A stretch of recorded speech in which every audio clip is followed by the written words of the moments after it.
الحمد لله. إن الحمد لله نحمده ونستعينه ونستغفره ونؤمن به ونتوكل عليه، ونعوذ بالله من شرور أنفسنا وسيئات أعمالنا،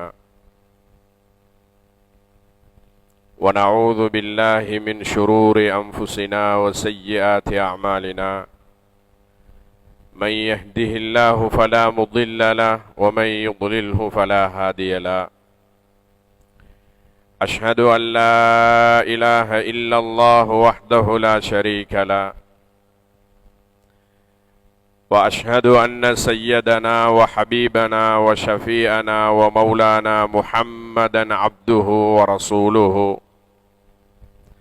صلى الله على سيدنا محمد وعلى آله وأصحابه وأزواجه وأهل بيته وأتباعه أجمعين، أما بعد، فقد قال الله سبحانه وتعالى في محكمه التنزيل وفي فرقانه المجيد بعد أعوذ بالله من الشيطان الرجيم، بسم الله الرحمن الرحيم: الحج أشهر معلومات، فمن فرض فيهن الحج فلا رفث ولا فسوق ولا جدال في الحج، وما تفعلوا من خير يعلمه الله، وتزودوا فإن خير الزاد التقوى. وقال الله أيضا: ولله على الناس حج البيت من استطاع إليه سبيلا. صدق الله مولانا العلي العظيم. قال النبي صلى الله عليه وسلم: إنما الأعمال بالنيات وإنما لكل امرئ ما نوى، فمن كانت هجرته إلى الله ورسوله فهجرته إلى الله ورسوله، ومن كانت هجرته لدنيا يصيبها أو امرأة ينكحها فهجرته إلى ما هاجر إليه. رواه البخاري أو كما قال عليه الصلاة والسلام. அல்லாஹுடைய மாளிகையில் அவனுடைய புனிதமான ஜும்மாவுடைய கடமையை நிறைவேற்றுவதற்காக இஅ்திகாஃபுடைய நிய்யத்தோடு நேரகாலத்தோடு வந்து அமர்ந்திருக்கும் அல்லாஹ்வின் நல்லடியார்களே, அன்பு சகோதரர்களே, பெரியோர்களே, நம்முடைய எல்லா நிலைமைகளிலும் எல்லா சந்தர்ப்ப சூழ்நிலைகளிலும் எம்மை படைத்து பரிபாலனம் நிர்வாகம் செய்யக்கூடிய ரப்புல் ஆலமீன் அல்லாஹுவை பயந்து அஞ்சி அவனால் ஏவப்பட்ட கட்டளைகளை எல்லாம் நம்முடைய வாழ்க்கையில் எடுத்து நடந்து கொள்ளுமாறும்,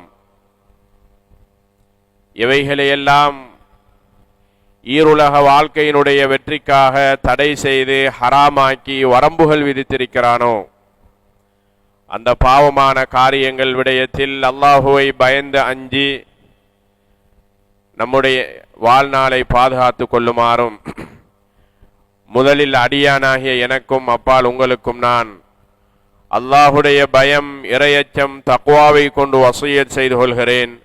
அன்பு கட்டளையும் பிறப்பித்துக் கொள்கிறேன். இத்தகுல்லாஹ்.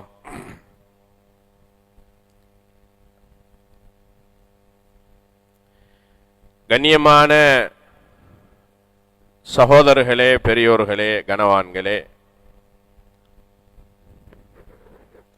நாம் புனிதமான நாட்களில் இருந்து கொண்டிருக்கிறோம். இது அதிகமானவர்களுக்கு ஞாபகம் இல்லை என்றாலும் நோன்பை போல ஞாபகம் இருக்காது. என்றால் நோன்பு ஒவ்வொரு நாளும் நோன்போடு தொடர்பு பட்டதனால் அது அந்த 30 நாட்களும் புனிதம் என்று நமக்கு விளங்கக்கூடிய நாள். ஆனால் நாம் இருக்கக்கூடிய இந்த நாள், பிறநாள் வரைக்கும் உள்ள இந்த நாள் 10 நாள் மிகவும் கண்ணியமான, மிகவும் பெருமதியான, நம்முடைய அன்றாட பழக்க தோஷங்கள் இருக்கக்கூடிய சிறிய சிறிய பாவங்களை விட்டும் பாதுகாப்பாக இருக்கக்கூடிய மிகவும் முக்கியமான நாளில் இருந்து கொண்டிருக்கிறோம். ஹஜ்ஜாஜிகள் எல்லாம் ஹஜ்ஜிக்காக தயாராகி அதிகமானவர்கள் அங்கே சென்று விட்டார்கள். சிலர்கள் செல்வதற்காக தயாராகி கொண்டு பிரயாண ஏற்பாடுகளில் இருந்து கொண்டிருக்கிறார்கள். வெள்ளையர்களும் கருப்பர்களும் எல்லா மொழி பேசுபவர்களும் எல்லா அதிகாரமுள்ளவர்களும் அரசர்களும் அடிமைகளும் வேலையாட்களும் கோடீஸ்வரர்களும் ஒரு ரூபாயாக சேமித்து அந்த ஹஜ்ஜிக்காக தயார் செய்தவர்களும் இன்று ஒரே ஆடையில் ஒரே நிறத்தில் ஒரு இடத்தில் ஒன்று கூடி லப்பைக் ஆஜராகிவிட்டேன், இதோ வந்துவிட்டேன், நீ என்ன சொன்னாயோ, நீ எதை எதிர்பார்க்கிறாயோ அதனூடாக உன்னிடத்தில் நான் சரண்டர் ஆகிவிட்டேன். இந்த பூமியில் இந்த நாட்களில் இவ்விடத்தில் நான் அரசனும் அல்ல, நான் பணக்காரனும் இல்லை, நான் அதிகாரியும் இல்லை, நான் எவ்வளவு பெரிய சக்தி உள்ளவனாக இருந்தாலும் இந்த நாளில் இவ்விடத்தில் லப்பைக் நான் ஆஜராகிவிட்டேன் உன்னுடைய ஒரு அடிமையாக என்ற தல்பியாவோடு அங்கு ஹஜ்ஜாஜிகள் எல்லாம் ஒன்று சேர்ந்திருக்கிறார்கள். இந்த நாட்களில் மிகவும் முக்கியமான விஷயம் என்னென்றா, பாவங்களை விட்டும் மிக பாதுகாப்பாக இருக்கணும். நம்முடைய பழக்க தோஷத்தில் இருக்கக்கூடிய சிறிய சிறிய பாவங்கள், சின்ன சின்ன பொய்கள், சின்ன சின்ன அசிங்கமான வார்த்தைகள், சின்ன சின்ன செயற்பாடுகள், இவைகளில் கூட மிக கவனமாக இருக்கணும். என்றால் நமக்கு மட்டுமல்ல, குர்ஆன் ஹஜ்ஜிக்கு போறவர்களுக்கே சொல்லி அனுப்பக்கூடிய விடயம்தான் நான் இப்பொழுது உங்களுக்கு நான் சொல்லுகிறேன். அல் ஹஜ்ஜு அஷ்ஹுரும் மஅலூமாத் ஃபமன் ஃபரல ஃபீஹின்னல் ஹஜ்ஜ, நீங்க யார் ஹஜ்ஜுக்காக வேண்டி தயாராகி போகிறீர்களோ ஃபலா ரஃபத வலா ஃபுசூக வலா ஜிதால ஃபில் ஹஜ், நீங்க ஊர்ல அசிங்கமான வார்த்தைகள் எல்லாத்துக்கும் பேசுற ஆளா இருப்பீங்க. நீங்க ஊர்ல எல்லாத்துக்கும் முரண்படக்கூடியவராக இருப்பீங்க. வீட்டுக்குள்ள இருந்து வரைக்கும், பள்ளிவாசல் வரைக்கும், தொழில் துறவுகள் வரைக்கும் அனைத்திலும் முரண்படக்கூடிய ஒரு சுபாவம் உள்ளவராக நீங்கள் இருப்பீர்கள். பாருங்க, ஹஜ்ஜாஜிகளுக்கு சொல்லக்கூடிய உபதேசம் அல்லாஹ். நீங்க சின்ன வார்த்தைகளுக்கும் அசிங்கமான வார்த்தைகள் பேசுபவராக இருப்பீர்கள். சின்ன சின்ன விடயங்களிலும் முரண்படுவோராக இருப்பீர்கள். சிறிய விடயத்தையும் சண்டைக்குரிய விடயமாக தூக்கி வைப்பவராக நீங்கள் இருப்பீர்கள். எனவே அங்க போய் உங்களோட இங்க உள்ள புத்தியை காட்டிடாதீங்க. நீங்க போற இடம் வேற, நீங்க உங்களை பரிசுத்தப்படுத்துவதற்காக போகிறீர்கள். அங்கு போய் செய்யக்கூடிய அமல்களை விட நீங்க திரும்பி வரக்கூடிய ரிசல்ட் தான் மிக முக்கியம். எல்லாரும் போகலாம். இந்த ஹுத்பாவில் கூட நான் மிக முக்கியமான சில விடயங்கள் உங்களோடு பேச இருக்கிறேன். அநேகமான ஹுத்பாக்களில் சொல்லப்பட்டிருக்கும், சொல்லப்படாத விடயங்களும் இருக்கும். மிக முக்கியமான விடயங்களை நான் சொல்ல இருக்கிறேன். ஹஜ்ஜுடைய விடயத்தில் ஹஜ்ஜுக்கு ரெடியானவர்கள் ரெடியாகிவிட்டார்கள். அடுத்த வருடம் ரெடியாக இருக்கிறீர்கள். நீங்கள் எல்லோரும் இவைகளை தெரிந்து கொள்ள வேண்டும். அங்கு குர்ஆன் சொல்லுது, நீங்க போனதை விட நீங்க எப்படியும் போயிருக்கலாம், ஒவ்வொரு ரூபாயாக சேமித்தும் போயிருக்கலாம், 25 வருடகால ஆசை ஒன்றை நிறைவேற்றவும் போயிருக்கலாம். ஆனால் அங்கு போய் நீங்கள் திரும்பி வருவீர்களே, அந்த ரிசல்ட் தான் மிக முக்கியம் என்று குர்ஆன் சொல்லுது. ஹஜ்ஜாஜிகள் எல்லாம் ஹஜ் செய்து விட்டு எல்லாம் முடிந்து நாடு திரும்புவதற்காக, ஊரு திரும்புவதற்காக எல்லா பேக்கெல்லாம் பெக் பண்ணி ரெடியாகி வெளியாகும் போது ஒரு மலக்கு சொல்லுவாராம் அந்த ஹாஜியை பார்த்து, நீங்க ஹஜ்ஜி செய்யா வந்தீங்க, உங்களோட ஹஜ்ஜி ஏற்றுக்கொள்ளப்படவில்லை, உங்களுடைய ஹஜ்ஜை கொண்டு எந்த ஒரு தேவையும் அல்லாஹ்வுக்கு இல்லை.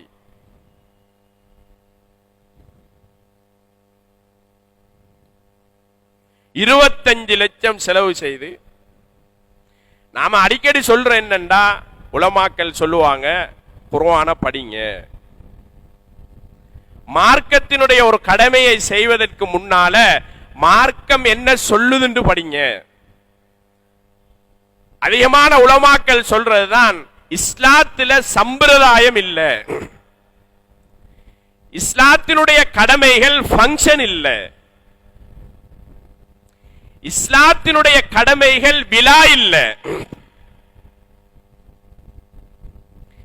இஸ்லாத்தினுடைய கடமைகள் எல்லாரும் செய்றாங்க நானும் செய்றேன் என்றில்ல. என்னை அல்லாஹ் தொழ சொல்லுகிறான், ஏன் சொல்லுகிறான்? இந்த தொழுகையை நான் தொழுவதனுடைய பிரதிபலன் என்ன? அல்லாஹ் என்னை நோன்பு நோக்க சொல்லுகிறான், ஏன் சொல்லுகிறான்? இந்த நோன்பை பற்றி குர்ஆன் என்ன பேசுகிறது? இந்த நோன்பு ஆரம்பித்த நாளிலிருந்து 30 நாள் முடிவடையும் போது நான் யாராக மாறணும்? என்னோட பழகியவர்கள், என்னோட இருப்பவர்கள் 30 நாள் நான் நோன்பு நோற்றதை பார்த்திருக்கிறார்கள், 30 நாள் நான் தராவீஹ் தொழுதலை பார்த்திருக்கிறார்கள். எல்லாரையும் விடுவோமே, நம்மட மனைவி அவதான் நம்மளோட கூட இருக்கிறவ, நம்மள மனைவி எல்லாரும் யூனிஃபத்தோட பார்ப்பாங்க, எல்லாரும் எல்லோரையும் யூனிஃபத்தோட பார்ப்பாங்க. சேர மாணவர்கள் எல்லோரும் ஆசிரியராக பார்ப்பாங்க, அது ஒரு யூனிஃபார்ம். பள்ளி தலைவரை, பள்ளி நிர்வாகத்தை ஒரு தலைவராக, ஒரு நிர்வாகமாக ஊர் பார்க்கும், அது ஒரு யூனிஃபார்ம்.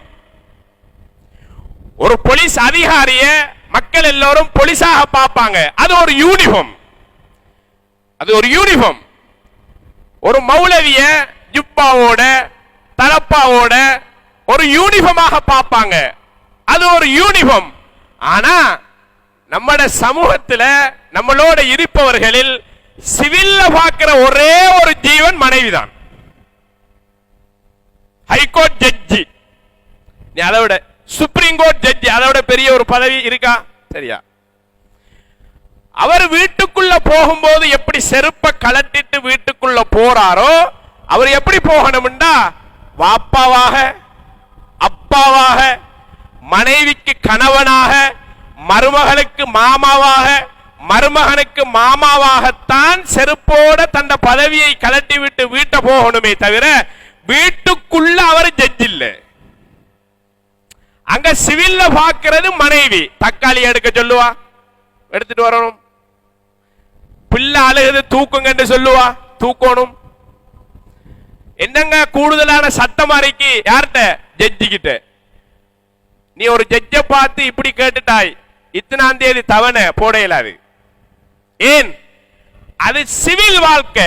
நான் என்னத்தை சொல்ல வரேன்டா, 30 நாள், அது பெரிய தலைப்பு, அதை விடுவோம். 30 நாள் நோன்பு நோற்றதை, தராவீஹ் தொழுததை, கியாமுல் லைல் தொழுததை நம்மட மனைவி பார்த்திருக்கிறாள். நீங்க யூனிஃபார்ம்ல தெரிஞ்சதை பார்த்து சிவில்ல பெருநாள் முடிஞ்சு 6 நோன்பு முடிஞ்சு நம்மட மனைவி சொல்லணும், மாஷா அல்லாஹ் இந்த வருட நோன்பு உங்களை 100க்கு 100 இல்லைன்றாலும் ஒரு 80% திருத்திருக்கி. யார் சொல்லணும்? மனைவி. ஏண்டா நான் உங்கள்கிட்ட நான் பொய் சொல்ல மாட்டேன். நான் பொய் சொல்றவன் என்பது யாருக்கு தெரியும்? நான் இப்படிப்பட்டவன் என்பது யாருக்கு தெரியும்? நீங்க அங்கதான் சிவில்ல இருக்கிற. உங்களோட போன் கால், நீங்க பேசுற முறை, நீங்க நடந்து கொள்ற ஆக்டிவிட்டி. அப்ப அவ சொல்லுவா, இந்த வருட நோன்பு உங்களை ஒரு 80% திருத்திருக்கிறது என்று நெருக்கமாக இருக்கக்கூடிய ஒரு உறவு நம்மள சொன்னா எந்த கடமைக்காக அல்லாஹ் அந்த நோன்பை கடமையாக்கினானோ அதை நாம் அடைந்து விட்டோம். பொய் கொஞ்சம் குறைஞ்சிருக்கு, ஏமாத்து கொஞ்சம் குறைஞ்சிருக்கு, தொழுகையில சோம்பேறித்தனம் குறைஞ்சிருக்கு, அசிங்கமான தூசண வார்த்தைகள் பேசுறது குறைஞ்சிருக்கிறது 30 நோம்புக்கு பின்னால. மாஷா அல்லாஹ், நீங்கள் 100% அடையவில்லை என்றாலும் இந்த வருடம் 50% பிரதிபலனை அடைந்திருக்கிறீர்கள். இல்லன்னா வேலை இல்லை. அப்ப நோன்பு ஏன் அல்லாஹ் கடமையாக்கினான்? அதை அறிந்து செய்யணும், அதை தெரிந்து செய்யணும். இல்லன்னா நம்ம வாழ்க்கையில பிரயோஜனம் வராது. இதே போல்தான் இன்றைய ஹுத்பாவுடைய தலைப்பு என்னன்னா, ஹஜ்ஜை ஏன் அல்லாஹ் கடமையாக்கினான்? ஹஜ் என்ன சொல்லுது? ஹஜ் என்ன சொல்லுது? அதே அமல், அதே தவாஃப், அதே கல்லறிவு, அதே ஓட்டம், அங்க வேறொன்றும் இல்ல. அப்பாட அப்பா அப்பா என்ன அமல் செய்ய போறாரோ அதைத்தான் இந்த பேரன் செய்ய போறாரு. 7வது பரம்பரையில உள்ளவர் அங்க போய் அதைத்தான் செய்ய போறாரு. அதே ஜம்ஜம் தான், அதே தண்ணி தான், வேற அங்க ஒன்றும் இல்ல, வேற சஃபா மர்வா இல்ல, வேற தவாஃப் இல்ல, வேற கல்லறிதல் இல்ல, அதேதான். அப்படி என்றால் கியாமத்து வரைக்கும் அதேதான் அமல், வேறது இல்லை என்றால் ஏதோ ஒன்றை மார்க்கம் சொல்ல வருகிறது. என்ன சொல்லுது? இது என்ன தெரியுமா அமல்? மக்களே, ஈமான் கொண்டவர்களே, இது ஒரு குடும்பம் தன்னுடைய படைத்த ரப்புக்காக குடும்பத்தை, சந்தோஷத்தை, சுகத்தை, ஆரோக்கியத்தை இழந்து செய்த ஒரு அமல். இந்த அமலை வைத்து நீங்கள் நிறைய பாடம் கற்க வேண்டும். ஒரு இரையச்சம் உள்ள ஒரு குடும்பம் எப்படி பூமியில வாழணும் அதிகமாக பேசியிருப்பார்கள் உலமாக்கள். இரையச்சம் என்றால் என்ன? எதை கொண்டு போய் விட்டார்கள்? நான் உங்கள்கிட்ட சொல்ல போனால் காசை இழக்கலாம். ஹஜார் ஒரு தேவை இருக்குது, ஒரு 50,000 ரூபாய் தாங்க, ஏதாவது ஒரு ரோல் அடிச்சு கையில இல்லைன்றாலும் காசை இழக்கலாம். அல்லாஹ்வுக்காக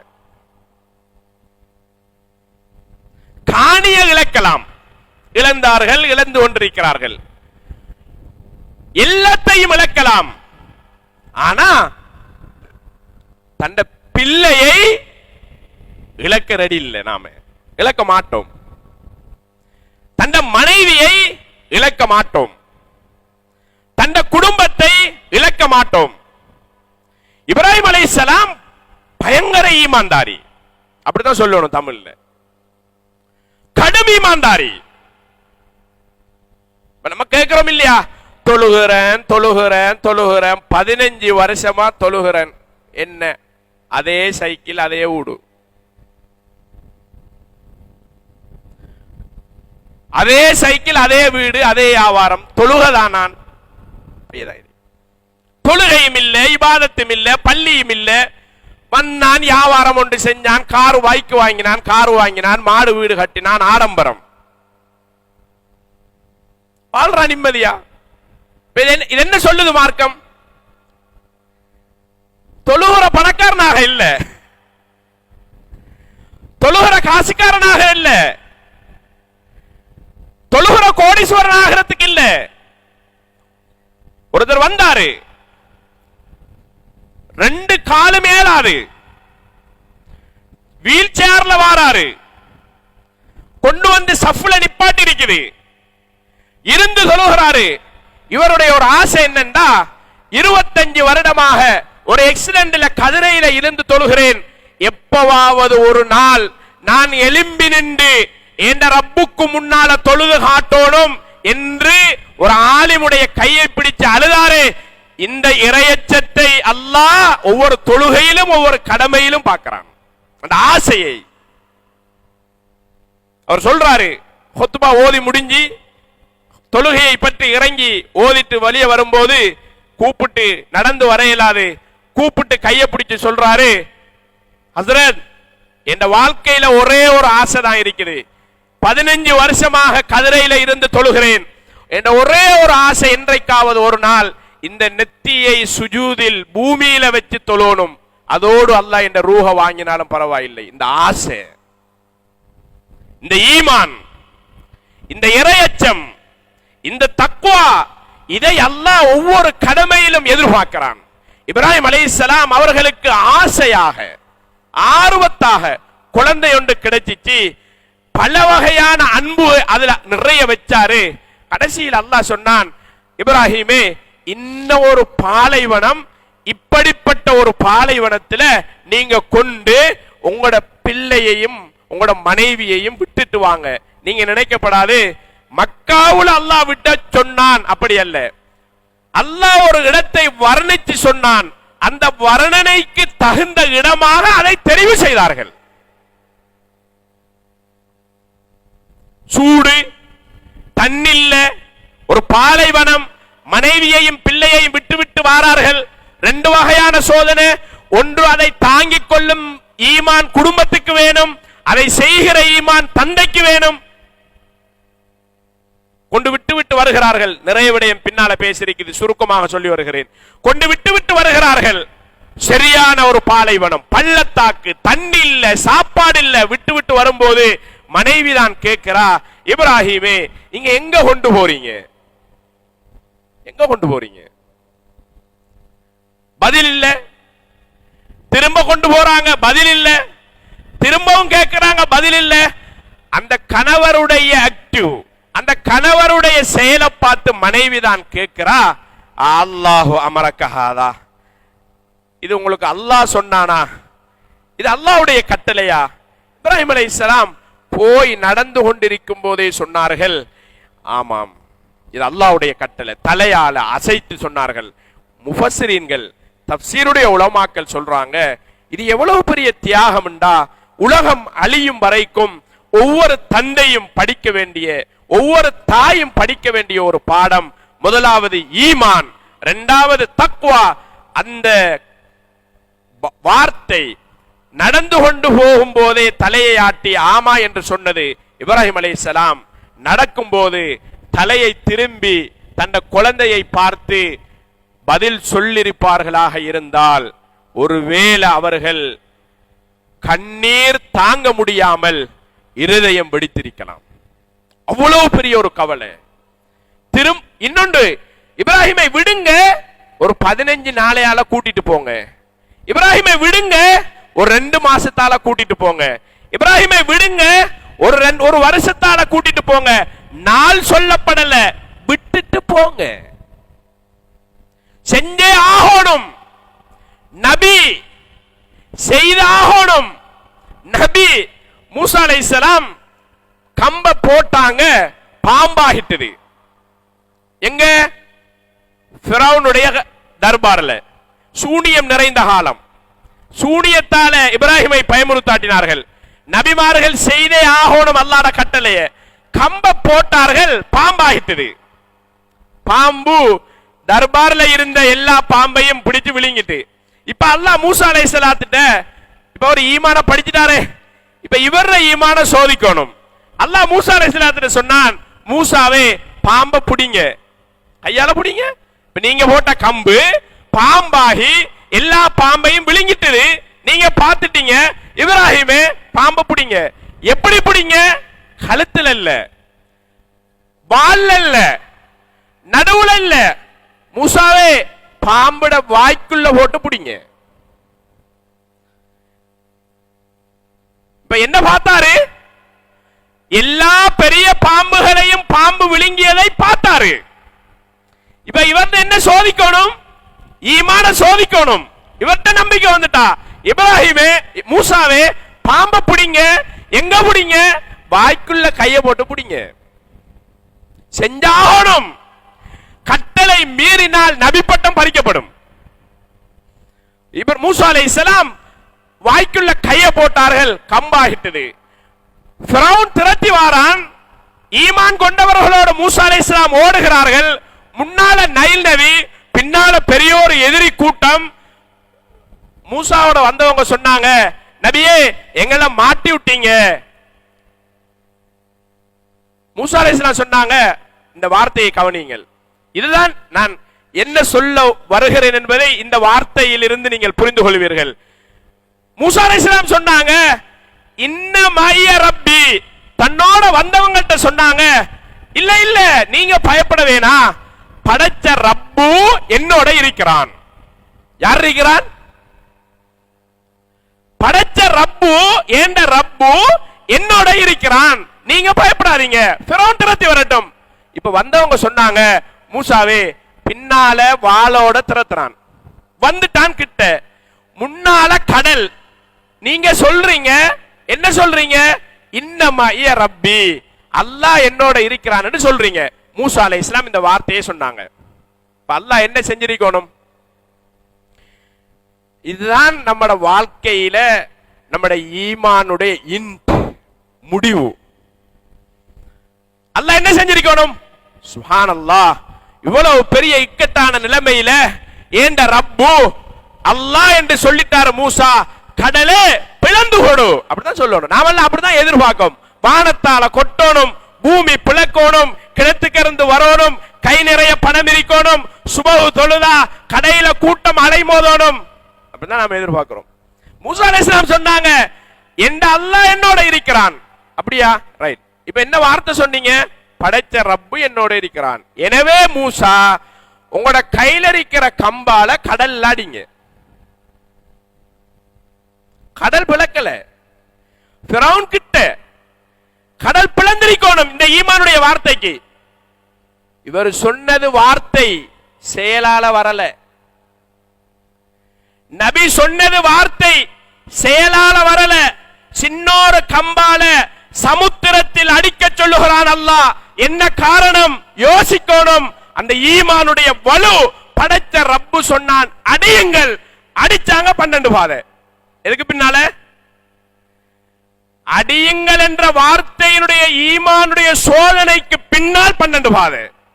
எப்ப வந்திருக்கணும்? ஏண்ட ரப்பு அல்லாஹ் என்று சொன்னோட பிளந்திருக்கணும். தரமாட்டான், தரமாட்டான். உங்களை நாங்கள் அனுப்பி இருக்கிறோம் உலகத்தில் நீங்கள் யார் என்று பார்ப்பதற்காக. ஞாபகம் வையுங்கள், நீங்கள் யாரு? ஈமான்தாரியா? உங்களோட முடிவென்ன? அல்லாஹ் பாதுகாக்கணும். இதை நான் இந்த ஹுத்பாவில் சொல்லி ஆகணும். சென்ற வாரம் தொழுகையாளி பள்ளியோடு இருப்பாரு, எங்கட கண்ணால கண்டவரு சென்ற வாரம் தனக்குத்தானே நெருப்பு வைத்து தற்கொலை செய்து மௌத்தாகினார். தனக்குத்தானே நெருப்பு வைத்து தற்கொலை செய்து மௌத்தாகினாரு. தொழுகையாளி. ஆச்சரியம் எல்லாருக்கும். ஏன் இது? ஏன் செஞ்சாரு? ஏன் செஞ்சாரு? இதைத்தான் அல்லாஹ் சொல்றான், லியபுலுவக்கும் ஐயுக்கும் அஹ்ஸனு அமலா. ஞாபகம் வையுங்கள் எல்லோரும், நீங்கள் உலகத்தில் செய்கின்ற அமல் யாருக்கு செய்கிறீர்கள், ஏன் செய்கிறீர்கள், எப்படி செய்கிறீர்கள் என்பதை சோதிப்பதற்காக உங்களை நாங்கள் வாழ வைத்திருக்கிறோம், சும்மா அல்ல. இப்ராஹிம் அலைஹிஸ்ஸலாம் நபி கடலோரம் நடந்து போகிறார்கள். கடலோரம் நடந்து போகிறார்கள். ஒரு மிருகம் செத்து, எப்பவும் நீங்க கடலோட சம்பந்தப்பட்டாக்கள், நான் சொல்ல தேவையில்லை. ஒரு மிருகம் செத்தத கடல் கரையில போட்டு கிடக்குது, அங்க வச்சிருக்காது. கரையில கிடக்கிற செத்த ஒரு ஆடுன்னு வைப்பவே, அத அலையில கொஞ்சம் கரைஞ்சு போகுது. கரையில இருக்கிற நாய்கள் சாப்பிட்டு போகுது, பறவைகள் கொத்திட்டு போகுது. இப்ராஹிம் அலைஹிஸ்ஸலாம் கேட்டாங்க, யா அல்லாஹ், இதையுமா கியாமத்துல எழுப்பாற்ற? அப்படி கேட்டாங்க. நியாயமான கேள்வி. கடல்ல கொஞ்சம் போயிட்டு, மிருகத்துல வயிற்றுல கொஞ்சம் போயிட்டு, பறவைகள்ல கொஞ்சம் போயிட்டு, யா அல்லாஹ், இதை எப்படி கியாமத்துல எழுப்பாட்டுவாய்? அல்லாஹ் என்ன சொல்லிருக்கணும்? நபியே நில்லுங்க, எழுப்பாட்டிருக்கணும். கேட்ட கேள்வி யதார்த்தம். ஈமானுடைய படிப்பினை மலைகள்ல ஏற வச்சு, பறவைகளை வளர்க்க வச்சு, எல்லா பறவைகளையும் அறுக்க வச்சு, எல்லாத்தையும் மிக்ஸ் பண்ணி 90 வயது தாண்டிய கிழவனை ஒவ்வொரு மலையாக ஏற வச்சு, இறைச்ச கொஞ்சம் கொஞ்சமா மிக்ஸ் பண்ணினதை வச்சு, எல்லா பறவைகளுடைய தலையையும் கையில கொடுத்து, இப்ராஹிமே காகத்தை கூப்பிடுங்க, நீங்க பேர் வச்சீங்களே அந்த பேரை சொல்லி கூப்பிடுங்க. கூப்பிட்டாங்க.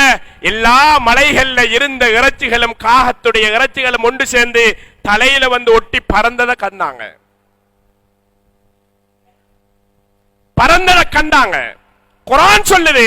இப்பதான் சொன்னாங்க, யா அல்லாஹ் நீ என்ன நினைக்கிறாயோ அது நடக்கும்.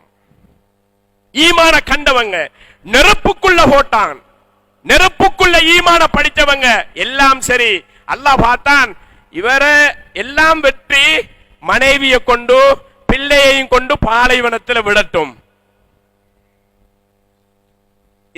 இந்த சம்பவத்துக்கு பின்னால முக்கியமான ஒரு விடயம் நான் சொல்லுவேன். அதுதான் ஈமானுடைய முடிவு. இப்ராஹிம் அலைஹிஸ்ஸலாம் அது நமக்கு சேர்த்துதான். உட்டாச்சி பல வருட காலம் உருண்டு போயிட்டு விட்டுட்டு போயிட்டாங்க. பல வருடங்களுக்கு பின்னால திரும்பி வந்து மகனை கட்டிப்பிடிச்சு சொன்னாங்க, மகனே உங்களை நான் சந்திக்க வந்திருக்கிறேன் மிகப்பெரிய ஒரு யதார்த்தமான உண்மைக்காக. சுருக்கமாக சொல்லி முடிப்போம். நிறைய பேசியிருப்பாங்க ஹுத்பாவில் அந்த வரலாறு.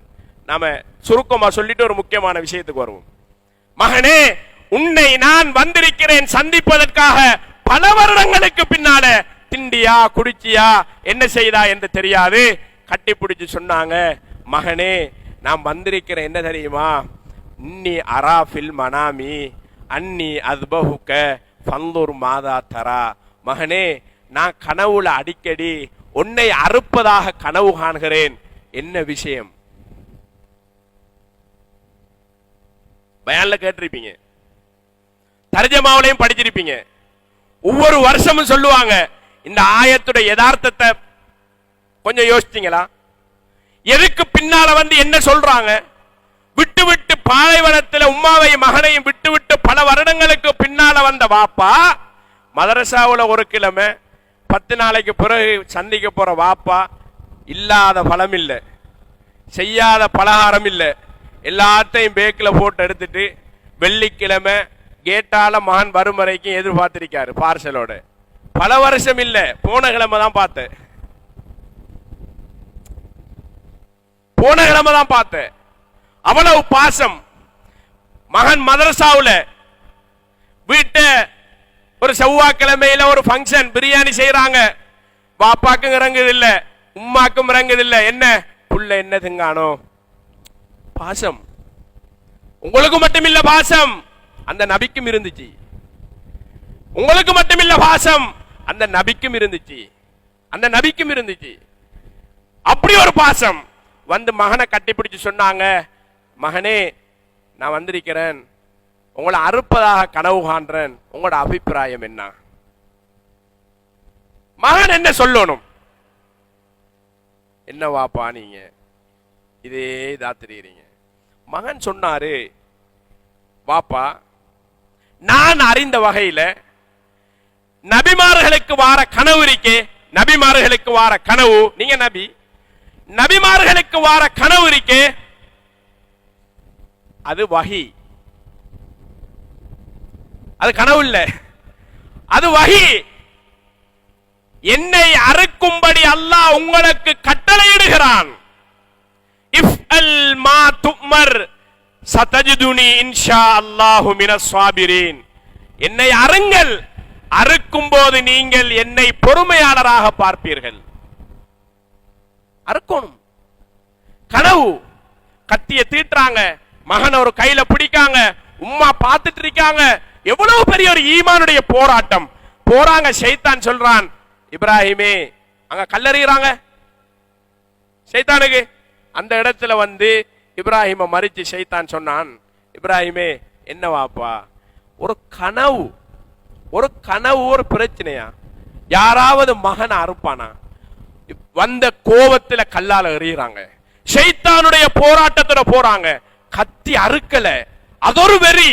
கல்லில் அடிக்காங்க, மலை பிளக்குது, அதொரு வெறி. கட்டளையை செய்யணும். அல்லாஹ் சொன்னான், நபியே அறுபடல, கத்தி ஆயிட்டு. ஜிப்ரீல் அலைஹிஸ்ஸலாம் வந்து சொன்னாங்க, நபியே நீங்க அல்லாஹ்வுக்காக வேண்டி ஒரு கனவில் சொல்லப்பட்ட கட்டளையையும் செய்ய தயாராகிவிட்டீர்கள். நீங்க யார் தெரியுமா? நீங்க தான் பூர்த்தியான ஒரு ஈமான்தாரி. எங்களுக்கு மகன் அறுக்க வேண்டிய அவசியம் இல்ல. உங்களுடைய ஈமான், நீங்க படித்த ஈமானுடைய வெளிவு, நீங்க யார் என்பதை இந்த சமூகம் உணர்ந்து கொள்ள வேண்டும் என்பதற்காக நாங்கள் செய்தோம். சொர்க்கத்தினுடைய ஆடு வந்தது, அறுப்பதற்கு அல்லாஹ் கட்டளையிட்டான், உதுகியா கொடுக்கிறோம். கண்ணியமான சகோதரர்களே, அல்லாஹு தாலா இந்த தியாகத்தை, இந்த ஒரு குடும்பத்துடைய ஈமானுடைய பாடத்தை கியாமத்து வரைக்கும் பார்க்க விரும்பினான். நாம சஃபா